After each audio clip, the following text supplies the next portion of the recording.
Alors, il s'agit d'une variation publicitaire.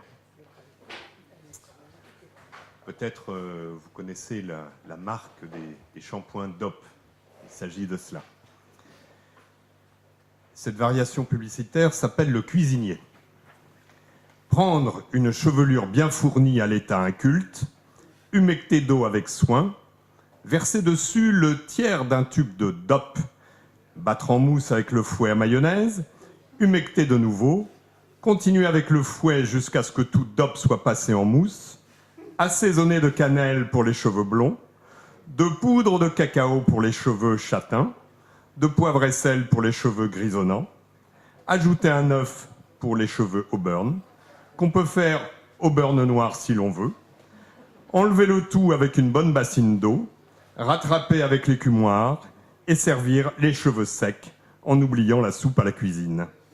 Grâce à DOP, votre salade aura une souplesse et une fraîcheur auxquelles ne saurait prétendre même la chicorée la mieux frisée.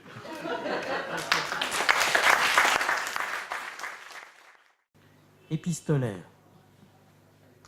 Mon cher Totor, je mets la main à la plume aujourd'hui au lieu de la mettre à la charrue pour te dire que je t'écris donc une lettre qui va te donner de mes nouvelles fraîches et joyeuses.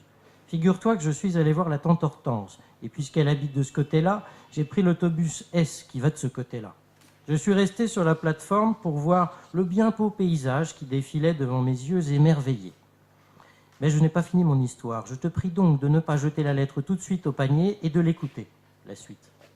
Enfin, l'écouter, c'est une façon de parler, ou plutôt d'écrire, puisqu'il s'agit de la lire, la suite. Où en étais-je de mon voyage? Ah oui, je retrouve le fil de mon discours en te disant, ou plutôt en t'écrivant, donc que l'autobus s'arrête à un arrêt, c'est le règlement, et que se précipite en montant un bizarre personnage dont la rumeur publique m'a dit, oralement, que c'était un zazou, c'est-à-dire qu'il avait un chapeau sur la tête avec du fil tressé autour, et en plus de cela, un long cou et un air, oh là là, un air. Pour ne pas tirer les choses en longueur, je t'informerai donc par la présente que ce zazou, puisqu'il s'agit d'un zazou, foulant à ses pieds ceux d'un de mes collègues voyageurs debout, s'en alla s'asseoir à toute vitesse sur, ou plutôt dans, une place laissée libre. Cela m'écœura. Or, en revenant de voir la tante Hortense, qui d'ailleurs se porte comme un charme, l'autobus qui me transportait, passant devant la gare Saint-Lazare, me fit voir, à mes yeux éberlués, le dit Zazou, en compagnie d'un autre gars de son espèce, qui lui donnait des conseils sur l'emplacement que devait occuper un des boutons de son par-dessus. Voilà tout ce que j'ai à te dire pour le moment. J'espère que ça te fera plaisir d'avoir de mes nouvelles. Et comme tu vois, on envoie des choses dans le Grand Paris. En espérant te revoir dans un avenir prochain, je te prie de croire, mon cher Totor, à mes sentiments bien distingués.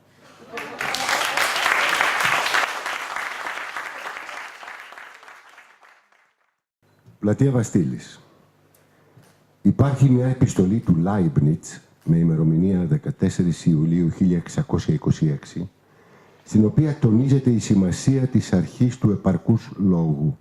Πρόκειται για μια ημερομηνία σταθμό στην ιστορία της φιλοσοφίας. Γι' αυτό και κάθε χρόνο ο λαός του Παρισιού χορεύει όλη νύχτα στις πλατείες. 14 Ιουλίου ήταν. Για μια ποιητική τέχνη. Αχ, Θεούλη μου, τι ωραία που θα ήταν να έγραφα ένα ποιηματάκι. Μπα, να ένα περνάει τώρα εδώ από μπροστά μου. Ψικ, ψικ, ψικ. Έλα εδώ, χρυσό μου, να σε εμπλέξω στο ίδιο περιδέρεο με τα άλλα μου ποίηματα. Έλα εδώ να σε εμπήξω στο οικοδόμημα των απάντων μου.